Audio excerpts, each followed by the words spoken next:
saw you kicking dirt in my eye. You're thinking about my baby. It don't matter if you're black or white. The average Caucasian to African American ratio for North Carolina public schools is 2 to 3. The ratio for Voyager Academy, a K through 12 school, is 21 to 1. African American students try their best to fit in mainly Caucasian high schools. Their school days are filled with very non-diverse hallways, classrooms, and after-school activities. You agree with me when I saw you kicking dirt in my eye.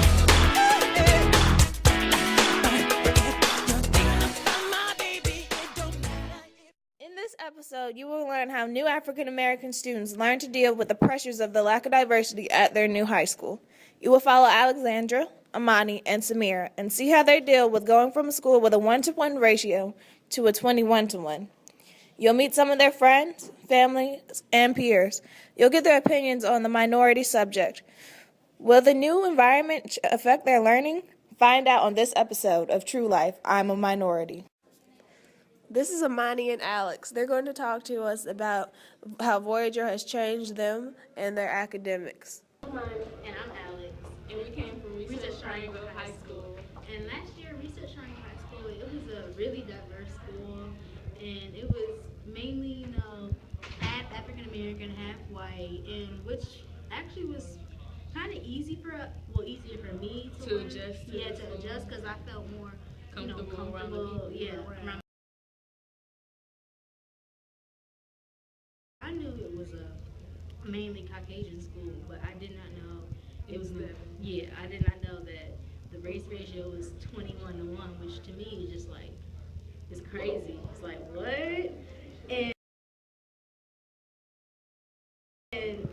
I mean, I feel that it's definitely been hard to adjust to it, but I have adjusted to it. It took me probably maybe about a quarter and a half to definitely adjust to this new environment. But I think that I am doing good at Voyager, and I think that I have met like a lot of friends, and it's definitely opened my eyes a little bit more to my new environment. What about you? Yeah, I think I'm doing good academic-wise at Voyager. It's kind of hard to fit in, being that you're not around the people that you're used And to. be yourself. Why? Because we need some more of my color. African Americans. Oh God. How do you feel about that? That needs to change. Feel about that? It's 21 to 1. Yeah. So in all, how many African Americans are here? Well, average ratio, say you have a group of 21 Yeah. Caucasians, you're going to have one African American in that group. Wow. Yeah. Yeah, that's not very many. Yeah, it's not. It doesn't really surprise me Why doesn't it surprise you? because it's like the school is predominantly Caucasian.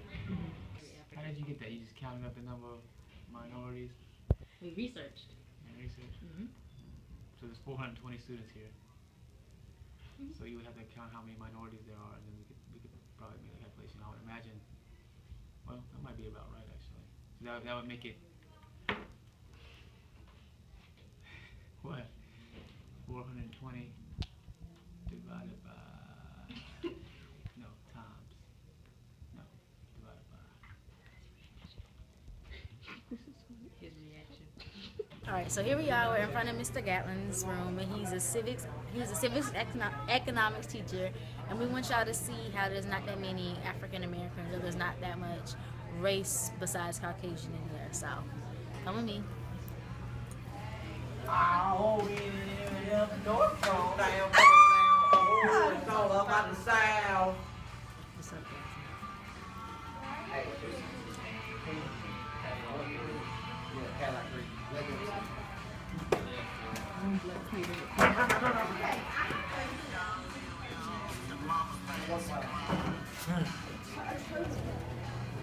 Okay, here is my English class with Miss Adler, the teacher, and today you're gonna see how there are not that many African American students.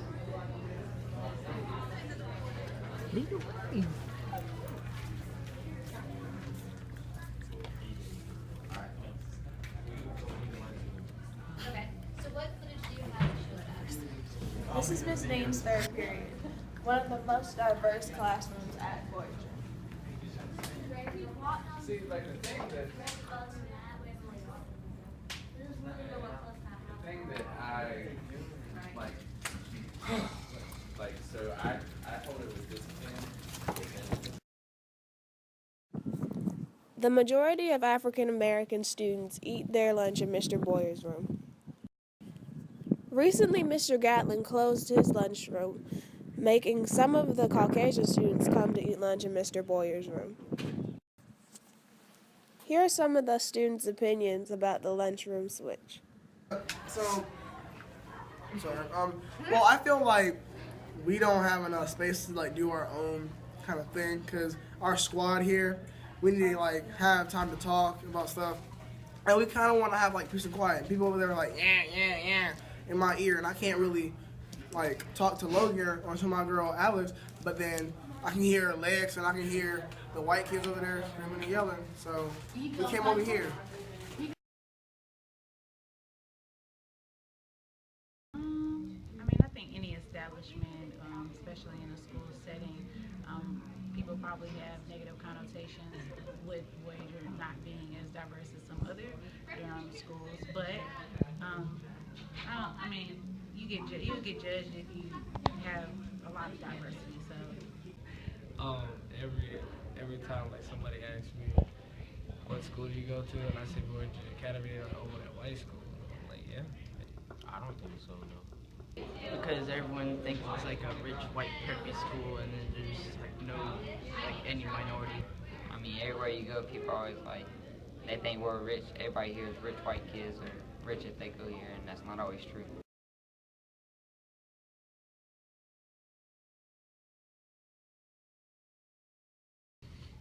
I mean, like I said, it shouldn't, but yeah, it does. Abilities?